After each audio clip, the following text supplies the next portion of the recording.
na I'm still the baby Josh. You know, thank you for doing your best and taking care of us. I love you so much.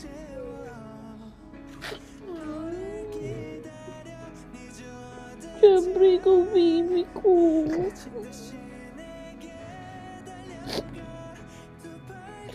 Ma, Happy Mother's Day. Natatakot ako. Ano to? Wow! Cellphone! Thank Diba, kanina mo pa. you! Ayan eh, sabi mo, yan ang gusto mo eh. Oh, totoo ba yan? Oo nga! Never po ako bumili ng cellphone eh. Lagi akong humihingi ng hand-me-down sa mga sisters ko, sa mga brothers ko. Kasi kesa gastusin ko sa cellphone, gagastusin ko na lang sa... Never po ako nabibili. Sa kanila na lang. Bihira kami kasi mga intimate moments ng anak ko eh. Kasi nga, we're busy. And katulad ko rin siya. Matigas sa tao rin siya. Ako rin kasi hindi ako sweet. Hindi rin ako sweet. Kasi, ewan ko ba, parang wala akong time maging sweet kasi kailangan kong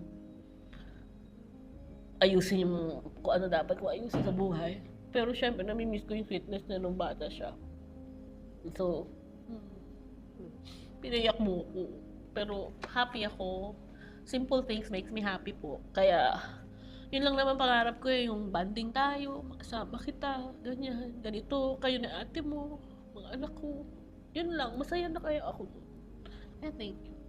Ma, ang promise ko, syempre, ever Gusto since, ko to, okay.